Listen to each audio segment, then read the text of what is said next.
Hey guys, welcome to Mad Scientist BBQ. I'm Jeremy Yoder. I'm here with Eric from the Barbecue HQ. We're going to do some testing today to find out what kind of smoker is going to be best for you for this next outdoor cooking season.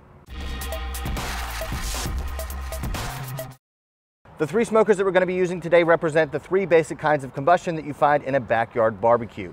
First, we have the Old Country Brazos, that's an offset stick burner. Then we have the Green Mountain Grill's Ledge, which is of course a pellet smoker. And then finally the Masterbuilt Gravity Fed that uses charcoal and wood chunks to flavor the food.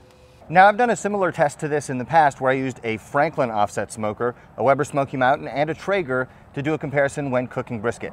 And a lot of people wrote in the comments that it's not really a fair comparison because the Franklin pit is an order of magnitude more expensive than the Weber Smoky Mountain. So what we have here are three entry-level smokers that represent those different kinds of barbecue that you can do in your backyard. So Eric, you sell a lot of all of these. Why don't you give us your thoughts on the different smokers, maybe some of the pros and cons of each, and how they sell in the shop? Sure.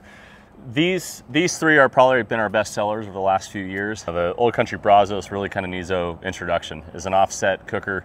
We're spending a lot of time with it. You got to learn it. It's not quite as plug and play or user friendly as the pellet or the Masterbuilt. Pellets have obviously been around a while. This is hands down the best seller in barbecue right now next to a gas grill. It is super easy. Fill it full, set your temp, and walk away from it basically.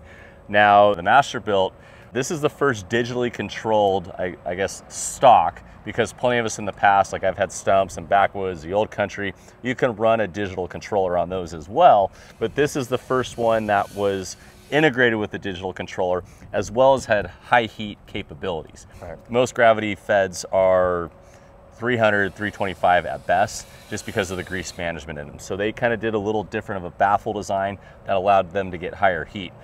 You're not getting direct flame when you sear with it or go to those higher heats because the fire's burning off in the firebox and then it moves through a baffle. So you don't get that direct flame as you would on a gas grill or cooking over, wood fire. But it's a pretty good compromise otherwise. You do just have to be very careful of the grease management on it because of the capability of the high heat. You can be very susceptible to grease fires. What are the price points that we're talking about here? So I said that these are entry-level smokers. Is that valid? Yes. So, I mean, of course, everybody has a different valuation of that. So the GMG Ledge, you're looking $900 to $1,000 for that. The Old Country Brazos, you're $1,300 to $1,400 there. And then the Masterbuilt, retail is $500, but people will find them at Walmart on clearance for ridiculous prices. Okay. So quality-wise, the Masterbuilt is the least expensive out of this bunch, and quality-wise, you'll definitely notice that. Sure. And then we got 1/4-inch thick steel, and then we've got something that's reliable and not too expensive, it won't break the bank. But if you're in the market for a pellet smoker, this is a good representative of what you might get just to start off. Correct. We sell more Green Mountain, used to be the Daniel Boone. They still have the Daniel Boone in their lineup. The Ledge has replaced the Daniel Boone. Same size, but this is hands down our best selling pellet grill, and it has been for years. The dollar value is outstanding. And for me on the dealer side, I know on the customer side, Green Mountain is, I speak nothing but great things about them because they take care of us and they take care of customers, and that's what you want at the end of the day. And it produces a good product. So. All right. Now, you guys have seen the Ledge in videos before, you've seen the Brazos in videos before, but something that I've never used on video is the Masterbuilt Gravity Fed. So let's walk over there and see how you have that set up, because you have yours set up a little differently than you might get it just off the floor. This one was actually the one you had at your house. Yeah, so this is the one I've had at my house. I've been cooking on this for a while. I've had the 1050. There's three models of the gravity feds. You have the 560. The 560 came out first, the 1050 followed. 1050 had some good upgrades to it. Still, I put it in that disposable label. The durability is not quite there. And then the 800 was kind of a go-between after. We never sold the 800 here. It was more kind of a Walmart, kind of the bigger box store stuff. So this 560, this one's probably 2.5 years old. I don't have a whole ton of cooks on this. I've done a lot more on the 1050. I kind of feel sometimes like this is going to be an episode of Top Gear where we're like trying to salvage something and limp it along, because that's what we've had to do with Masterbuilt. You're always constantly replacing switches. You're wiring things together that aren't intended to be wired together just to get them to work. And as you can see, we have a fireboard running this one because the controller lasted all of 2 or 3 cooks. And yes, this is a sales pitch. We sell an adapter cable with the fireboard. We can get into that more. But it does give better control. The Wi-Fi will actually work on it. The Bluetooth will actually work on it. The grill will actually work. But you're spending basically half the cost or more of the cooker to make it work. Right, but the fireboard you could use on other things as well, right? And you can control it from your phone. Control it from anywhere, yes. Okay. Fireboard is the best in the game. You and I have talked about this with Yoder. So, you know, Yoder, Lone Star Grills, a bunch of other pellet grill companies are integrating Fireboard into their pellet grill controllers. And as far as I'm concerned, the interface is the best in the business. Fireboard has been doing it right for a very, very, very long time.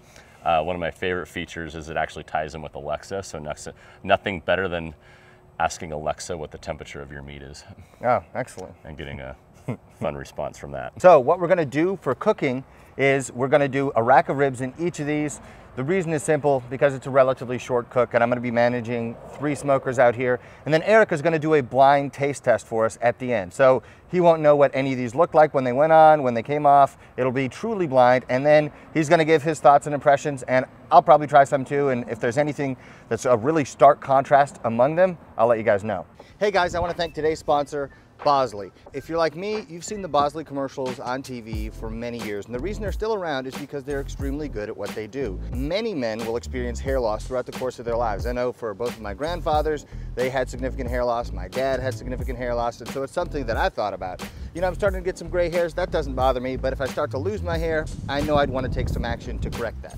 The thing about hair loss is, the sooner you get started dealing with it, the more options you have at your disposal. That's the thing about Bosley. They have a wide variety of options depending on what your needs are. So if you just need some medicine to retain the hair you already have, you don't want to lose any more hair, they can do that, or all the way up to medical hair transplantation. Bosley offers the latest hair restoration technology, including one-day procedures. They have a free information kit with everything you'd want to know about hair loss and hair restoration. They offer permanent surgical solutions like hair transplants, non-surgical solutions, and FDA-approved medications from Bosley RX. And here's the best part. Bosley offers free in-person and video consultations so you can find out what solution is right for you with no risk. The sooner you take action, the more options you have. Learn how to get a fuller, thicker head of hair by going to bosley.com/Mad Scientist, or click the link below to get a free information kit and a $250 off Bosley gift card. That's bosley.com/Mad Scientist to get a free estimate and find the right solution for you.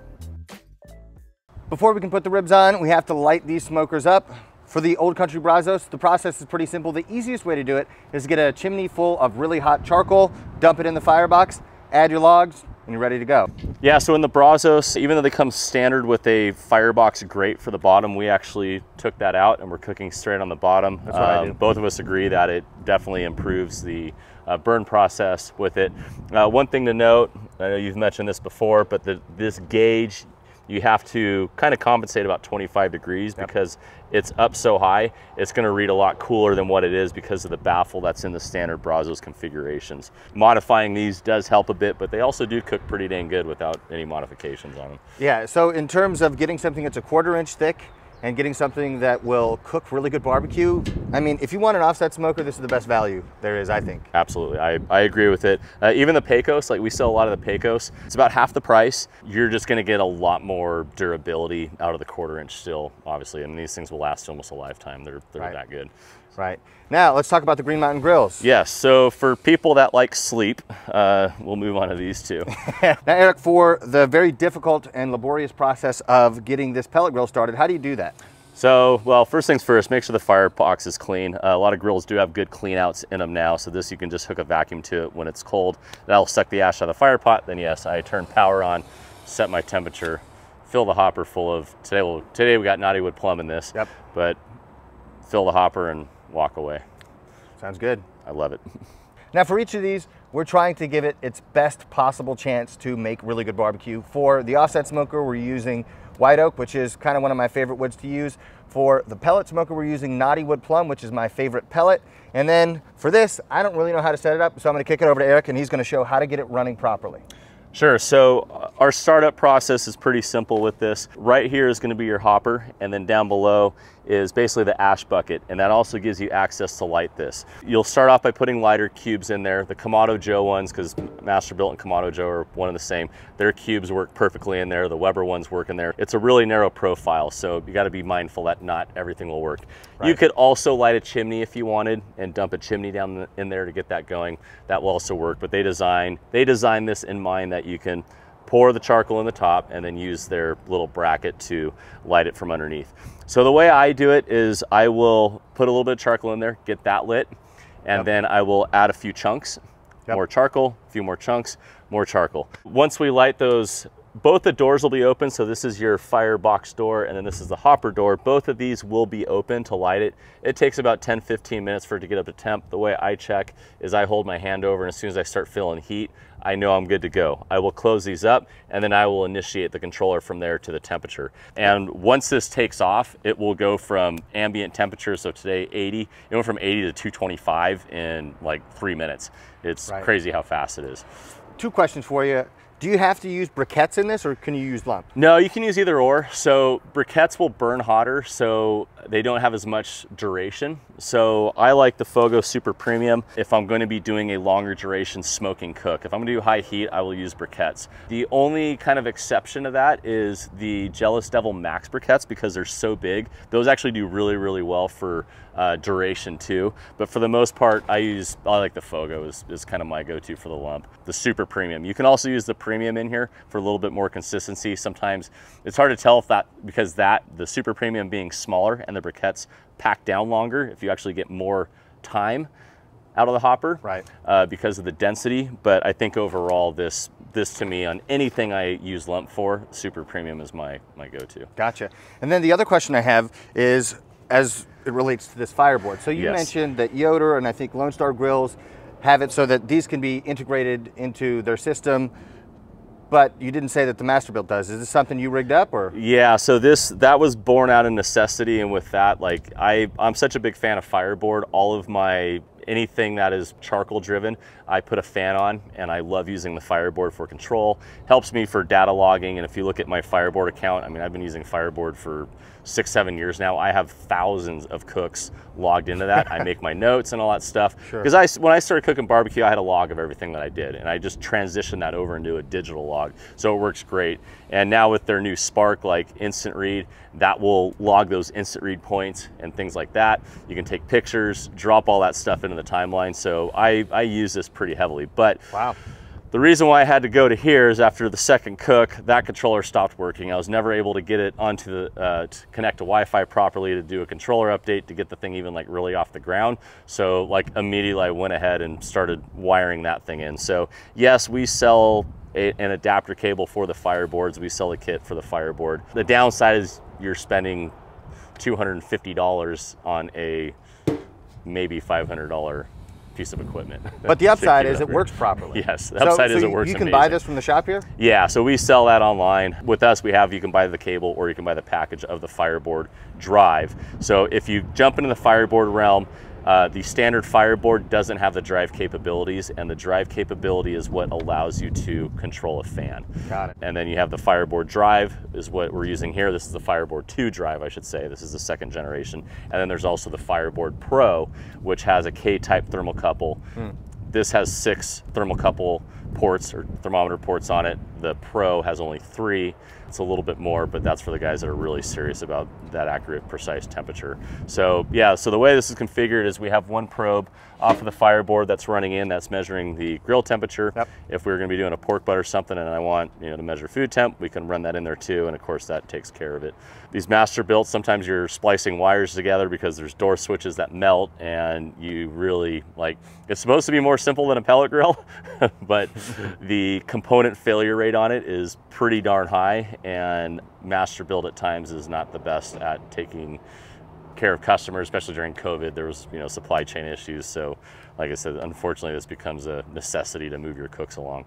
So all right, well, I'm gonna go get those ribs, get them seasoned up with just salt and pepper, because we want to taste the flavor that these grills impart, and then a blind taste test.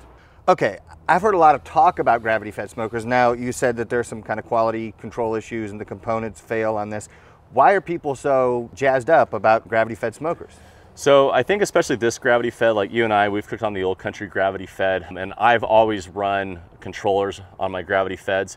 But where kind of Masterbuilt went different is this is the first one with a controller integrated into it. Now, people love charcoal. Now, that was kind of the big diss about the charcoal guys on the pellet guys, is saying, oh, charcoal is always gonna be better. Cool, but there's still work to be done with charcoal. And this was, the intent of this is to simplify that process and still give you the charcoal flavor. So moving you closer to the easy bake oven, of the pellet grill, but more flavor out of this. So I think they've actually done a pretty good job on it. Again, it's master built, $500. I know $500 is, you know, varies from person to person as far as value, but you know, these, I call these kind of disposable units. If you get it 2 years out of them of really, really heavy use, then you've definitely got your money's worth. But sure, this one's got probably 2 to 3 dozen cooks on it, and it's a little beat up.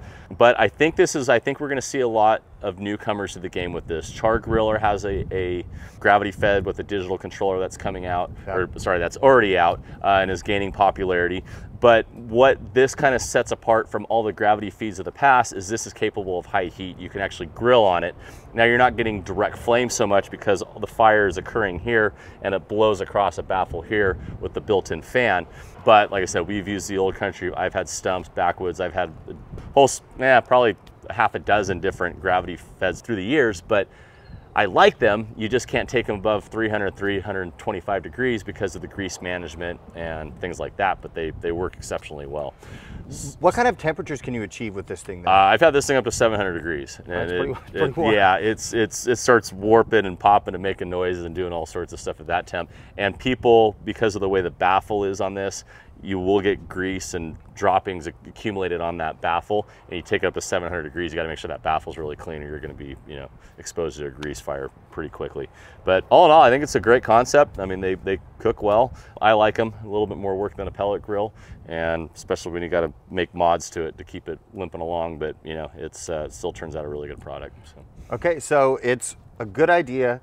It can turn out good food, and it's at a good price, but it may require more work. Correct. And I would love to see somebody kind of take this process, like this concept of a higher heat grilling, into like the, you know, $1,200, $1,500, a little bit better build quality, a little bit better durability, a little bit better reliability. I think there might be a pretty good market for that, because I mean, these things, they do sell pretty well. Almost to that of the pellet grill, but okay, you know, wow. So. That's the overview for the 3 different kinds of smokers that we're using today. So I got to get in there, get my ribs, get them seasoned up, get them put on the smoker, and then we'll check back in with you.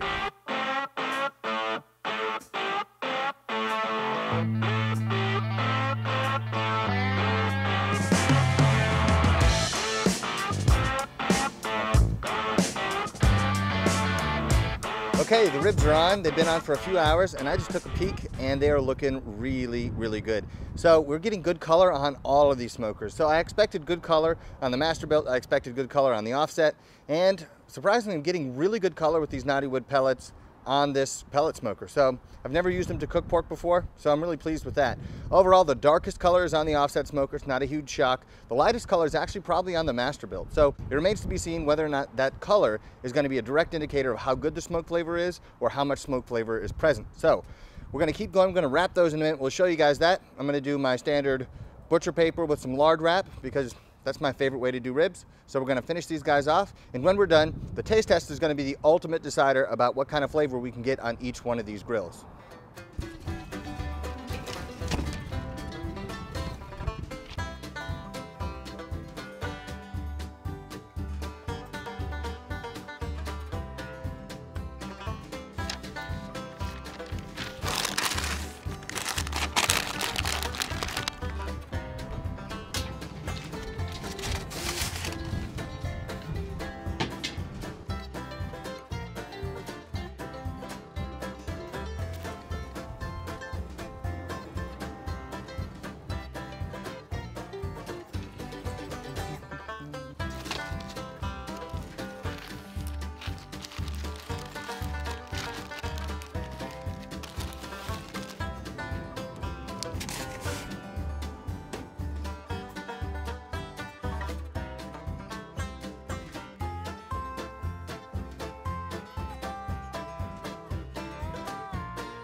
Done.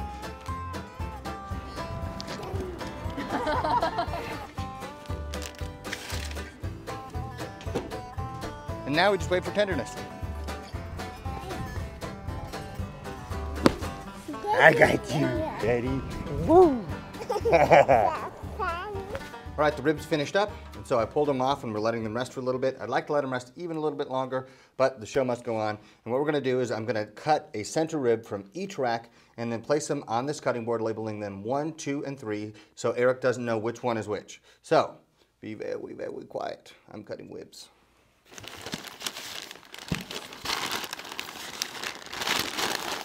All right, I've unwrapped these ribs, and just from my first look, what was going on before we wrapped is still true. So the lightest ones are the gravity fed, then next darkest are the pellet grill, then the darkest is the offset smoker. I'm gonna assign these random numbers, put them on the cutting board, label them. Eric is gonna taste them. And then what we're gonna do is at the bottom of the screen, when he tastes number 1, we'll tell you what that one is, if it's the gravity fed, if it's the offset, if it's the pellet grill, whatever. And then for number 2, same thing, number 3, same thing. He's just gonna give his thoughts. And then at the end, we're gonna tell him which one was which. Then I'll probably give him a taste and just give my thoughts, but I know exactly which one is which. There's no point in us doing it together. So I'm gonna slice these up, get them on the cutting board, and let's do some tasting.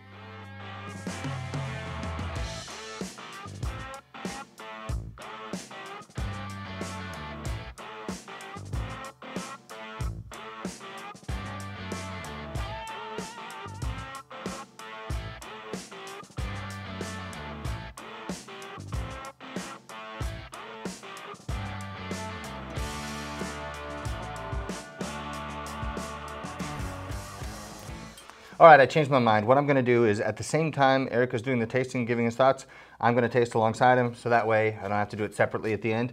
And then after we've kind of gone through all of them, maybe we can have a discussion about some of the differences that we noticed. Eric, what I have set up for you are samples 1, 2, and 3 in random order, but just taste each one, give us your thoughts, and if you want to, you can make a prediction about which one was cooked with which cooker. Sure. First appearance, I see 2 and 3 have, 2 definitely has the most color, 2 more than 3. My natural instinct is that 2 is the offset, kind of the dirtier burning of the punch. All right, let me start with number 1. It's a very good rib. No complaints whatsoever about it. These are just commodity Costco ribs, Right. Nothing special. All right, let me try number 2. That has pronounced flavor. Definitely wood, definitely wood. Numero trace. A little more richness there. Yeah, this is the most intense, what I would say, smoke flavor. Followed by this one, followed by 1. All very good though. So I'm gonna make a guess that 1 was pellet. Correct. 3 was gravity feed. Yes. And 2 was the offset. Okay, very well done. What I was most surprised by was the depth of flavor that we got on number 1, the pellet smoker. Yes. I've had barbecue at places where they burn an all-wood fire, or they claim to, and they weren't that good. There's a smoothness. There's kind of a sweetness to this Yes. that these have a little bit of bitterness that kind of overrides. This, quite frankly, I think number 1 was actually my favorite.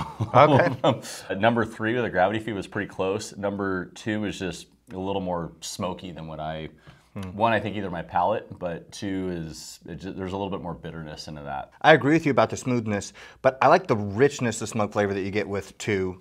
And number 3, I was afraid that it would have kind of a dirty smoke taste, but it didn't. No, it's very clean. Yeah. Number 2, I feel like it just has a depth to it that I really, really enjoy. I think what's also interesting is you were out in the smoke all day. Yeah. I wasn't, and you and I have discussed that before about how much of an impact that can have. Yeah. You know, either way, all the way around, they're all really, really good ribs, but like I said, that was smooth. I think after probably 3 or 4 of number 2, I'd probably start slowing down, where I could probably get 2 more ribs out of number 1. There you go. And then 3 somewhere in between the 2. But yeah, all really, really good flavor. To the viewer who's trying to decide, you know, I have, say, a Weber kettle, and I want to move into something that I can use as kind of a dedicated smoker. Right.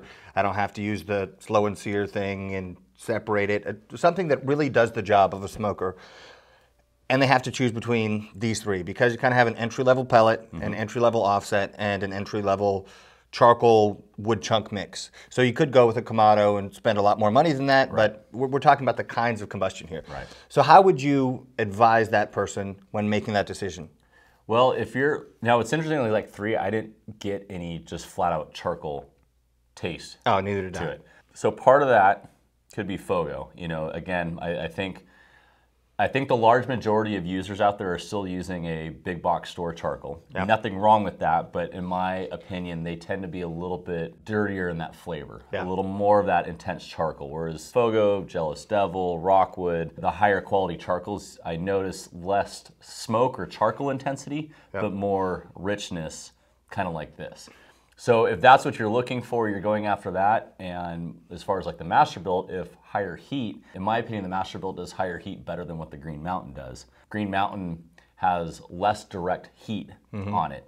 So you have that ability. I think the gravity feed's a really good choice for that person who wants still hands off. You don't get as long as a runtime out of that hopper as you do with the pellet grill.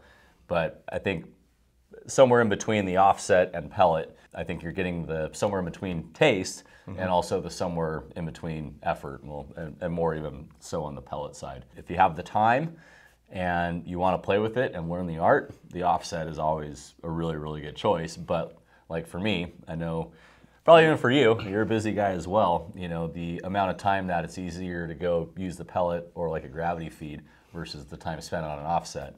There's quite a difference of time commitment with that. Totally. And also a learning curve for it as well. For sure, there's a bigger learning curve, there's a big time commitment, but it does two things for people, I think, if you go with an offset smoker. If you like to tinker, if you want to be involved in every aspect of it, it gives you the opportunity to do so. The second thing I think it really offers is you can get more flavor with an offset. And if that weren't true, then nobody would buy offset smokers, because why would you give yourself a headache trying to deal with running a fire all day long if it didn't offer something that you don't get with other smokers? Now, it doesn't mean you can't make great barbecue on other smokers, because you certainly can. Like those pellet smoker ribs, I thought were great. I was really happy with them. But if you want ultimate convenience, I think probably a pellet smoker is still your best option until we have just a lights out, you know, charcoal gravity fed where it's just, we can guarantee it's rock solid. And then if you want something in between to where you can play with it more, but you can also walk away and, you know, be working from home or whatever you're doing, you can run to the store and you have the information at, you know, your fingertips so you can see what the smoker is doing. I just think it depends mostly on how involved you want to be. Right. Yeah, I agree with that wholeheartedly. I use the pellet grill 3 to 4 times a week. It's very, I mean, literally every day I'm not at the fire station, it's fired up. Mix that in with, you know, a few other like charcoal things. Sure. The offset for me is very rare in my lifestyle that I get to go spend 8, 10, 12 hours just dedicated to tending a fire. Don't get me wrong, I absolutely love it. Absolutely love it, but I wish I had more time for that. And then that gravity feed is somewhere in between. And bang for the buck, you know, like that 560 at retail of about $500. Yeah. Pretty darn good product. The important thing I want everyone to understand is you can make great barbecue with any of these. Now, if it's me choosing which one do I like the best, you guys already know which one I'm going to choose. I like the offset smoker the best. That's my choice because I like being that involved. I like the flavor that you can create, and I like the control you have over the process. If you're choosing one, which do you choose? Well, again, for me and somebody who barely has time to sleep anymore, the pellet's really easy, but there's still like lighting up charcoal, that kind of stuff is still really fun for me. For me, the pellet's the go-to because it's literally flipping that switch on and going from there and not having to worry about it. I run the very extreme end of busy. 1 and 3, your pellet and charcoal, you're going to use those for more than just smoking, whereas the offset, you're dedicated to that. So if you're restricted just to one unit in your backyard, or it's going to be a big investment for you, you know, whatever your constraints are, you know, definitely look at the pellet or the gravity fed for versatility. But I hope this information helps you guys. I want to thank Eric and the Barbecue HQ. If you guys are interested in all the stuff that they have here at the shop, we're going to put their website in the description below. Be sure to check them out. They have been great friends of mine for a while now, and I highly recommend them. In terms of customer service, you're not going to find anybody better. So thank you for letting me use your equipment to do this test, and thank you for being our blind taste tester. Sure. And if you guys enjoyed the content, hit the like button down below. Subscribe to the channel. You can also follow me on Instagram, Facebook, and Twitter at Mad Scientist BBQ. I'll see you guys next time. Yeah, I didn't get that bitter. Yeah, I think it really has to do with that smoke. I noticed that when, I mean, especially at the fire station when I've been cooking all day and the guys are like, oh, this is really strong. I'm like, oh, okay.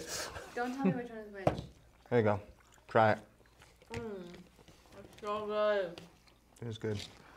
This is like what I remember. Oinky's rib. Yes. The very first smoked ribs I ever had. She's always comparing me to Oinky's ribs. Yeah. Can never replace them. Where are those at? Winkies? Arkansas. Okay. I just got hit with some juice. It's a good sign. People are very much like want the multitasking Yeah. stuff, you know. So, oh, I'm gonna buy a gas grill, but hey, this gas grill has a This pellet and, smoker yeah. attached to it. How can I go wrong? Right? That's 100% what happened to me. I got from Orchard Supply Hardware before they went out of business. I got a combination gas grill, charcoal grill, smoker. And you couldn't even fit a brisket in it, Right. actually, but I made it fit, you know. And I thought I had the Rolls Royce of smokers, but I didn't realize they had absolute garbage. And I was making horrible food for like a year. And by the end of it, I figured out that I had been making horrible food, and I felt bad for subjecting all my friends to it. I was like, oh, try this. And they're like, oh, thanks. I loved it though. Yeah, I guess they were as dumb as me. Which one? I loved the first one that I tried. When I took a bite of the second one, I thought, okay, I liked the other one better. But the more I ate the second one, I liked that one better. So I'm trying to see if it's just... It's weird. On this one, I taste more of a smoky flavor, but it's not. It doesn't stay in my mouth as long. There's number like- 3? Yeah, the third one. It's like I taste it immediately, but then it immediately goes away. Yeah. Okay, I like them the best in the order that I tried them. Oh, okay. So what is that? Number 1 is offset. Okay, really? Number 2 is the pellet smoker, which I was very surprised by. Yeah. I don't know. I don't know if it's the knotty wood pellets. I don't know. I thought it was very good.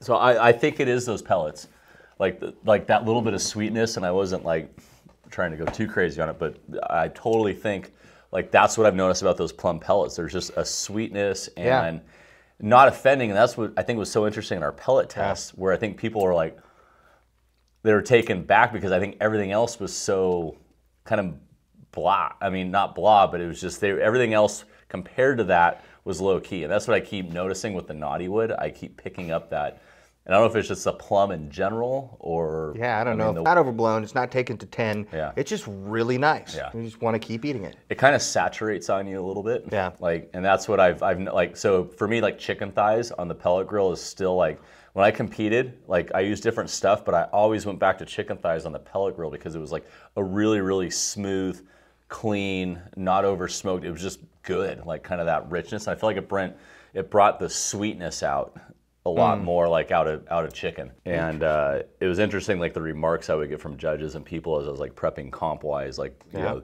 like they talked about sweetness with chicken, and I'm like, okay, that doesn't make sense to me, but all right. That's interesting. All good. Yeah. Thank you. Very, very good. Yep. All right. Yeah, you can have another offset Yeah, rib. it's so good.